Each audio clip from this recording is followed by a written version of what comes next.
السلام علیکم ورحمۃ اللہ تعالی وبرکاتہ۔ امید کرتا ہوں آپ تمام احباب بخیر ہوں گے۔ تو ماشاء اللہ مفتی صاحب قبلہ آج بھی ہمارے ساتھ تشریف فرما ہے، اور بڑی افسوس کی بات ہے کہ کافی دن بعد ہمارے ساتھ تشریف لائے۔ اس کی وجہ یہ ہے کہ مفتی صاحب کی طبیعت کافی خراب تھی۔ الحمدللہ آپ لوگوں کی دعا سے ان کی طبیعت ٹھیک ہو چکی۔ الحمدللہ اب مفتی صاحب سے میرا سوال کا سلسلہ پھر جاری رہے گا انشاءاللہ۔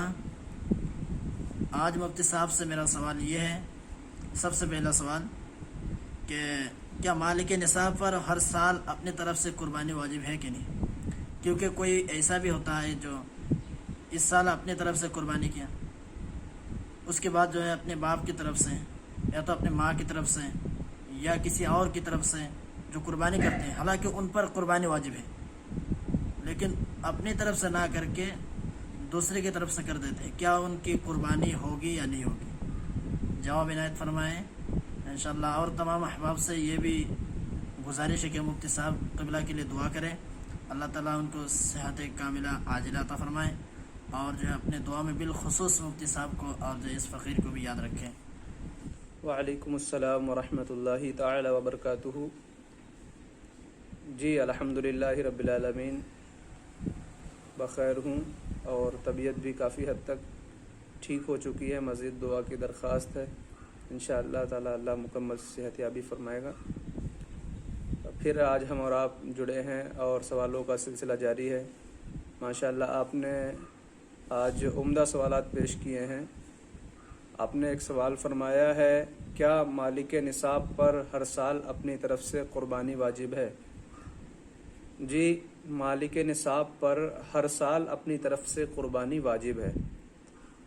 عام طور پہ لوگ یہ کرتے ہیں کہ جیسے پچھلی سال میں نے اپنے طرف سے قربانی کرائی تھی، یا کسی پیر صاحب کی طرف سے کرائی تھی، یا حضور صلی اللہ تعالی علیہ وسلم کی طرف سے لوگ کراتے ہیں اور اپنی طرف سے نہیں کراتے، یا یہ کہتے ہیں کہ پچھلی سال فلاں کے نام سے کرائی تھی، اس بار فلاں کے نام سے کر دیجئے، یا پچھلی بار میرے نام سے ہوئی تھی، اس بار فلاں کی طرف سے کر دیجئے۔ تو ایسے موقع پہ آپ لوگ دھیان رکھیں کہ جو مالک نصاب ہے اس کو ہر سال اپنی طرف سے قربانی کرنا واجب ہے۔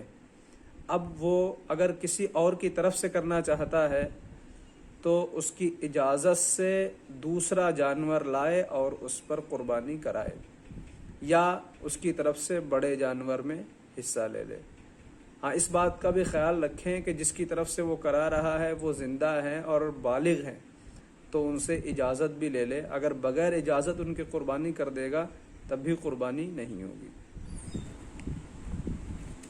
جی اگلا سوال یہ ہے کہ قربانی کی اوجھڑی کھانا کیسا ہے؟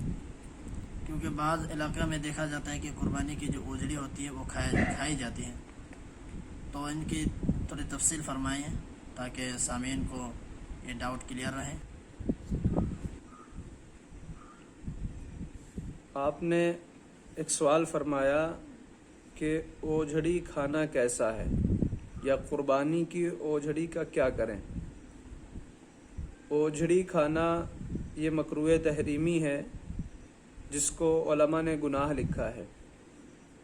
تو ایک سوال یہ ذہن میں آتا ہے کہ قربانی کے جانور میں جو اعضا ہم نہیں کھاتے ہیں اس کا کیا کریں۔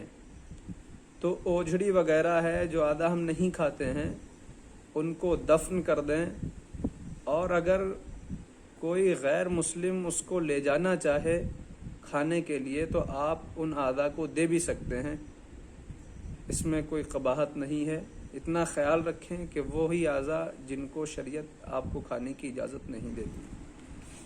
آج کے لیے سب سے آخری سوال یہ ہے کہ منت کی قربانی، بعض لوگ ایسے ہوتے ہیں کہ فلاں بیماری سے اگر چھٹکارا پا جاؤ تو یہ چیز جو ہے منت کرتا ہوں کہ قربانی کروں گا، تو یہ منت کی قربانی اس کا کیا حکم ہے، اور اس کے گوشت کو کیا کرنا چاہیے؟ کیا وہ قربانی کی جو منت مانی ہے اس جانور کی گوشت اپنے کام میں لا سکتے ہیں یا نہیں؟ انشاءاللہ جواب عنایت فرمائیں، اور ہم آپ کے منتظر ہیں۔